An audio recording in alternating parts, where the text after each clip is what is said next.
Well, for more than a year now, Dr. Mallika Marshall has been answering your questions about the coronavirus and the COVID-19 vaccines. And one of those answers may have saved a woman's life.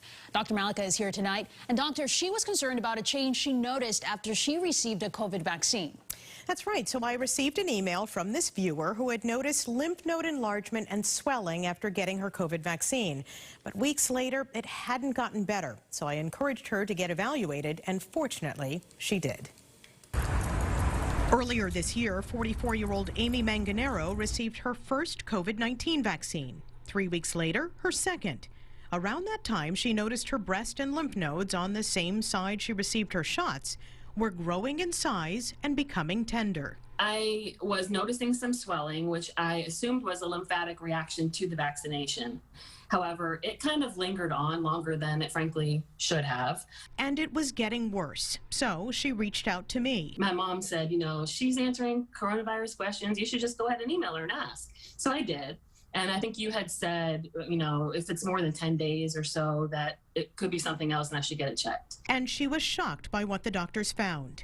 This otherwise healthy woman who had never skipped a mammogram and had no family history was diagnosed with inflammatory breast cancer. Unlike a more commonly seen type of breast cancer diagnosed through screening, inflammatory breast cancer is characterized by the cancer growing into the skin lymphatics. The breast becomes swollen, heavy, and tender. The overlying skin often thickened, discolored, and dimpled, much like the peel of an orange. Inflammatory breast cancer makes up only about 5% of breast cancers and can be aggressive.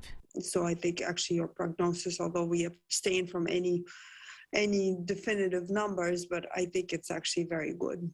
Good, Yeah. thank you. Historically, the prognosis for inflammatory breast cancer was considered the worst out of all types of breast cancer. The good news is that the therapies for inflammatory breast cancer, for all breast cancer, but particularly in inflammatory breast cancer, have become optimized. Amy has undergone 16 weeks of chemotherapy and is having surgery this week. Then radiation with plans for reconstruction sometime after that.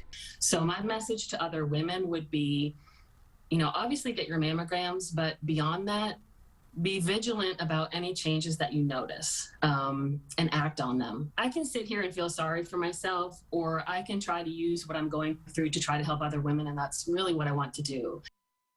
Now look, to be clear, the COVID-19 vaccines do not cause breast cancer or any other type of cancer. In Amy's case, the two were simply coincidental. But her story is an important reminder that if you develop symptoms that seem easily explained by something, but that last longer than expected, you should call your doctor and get evaluated. And I didn't save her life, but Amy did, and some very astute doctors. It's so important to listen to your body. Absolutely. Right, and take action.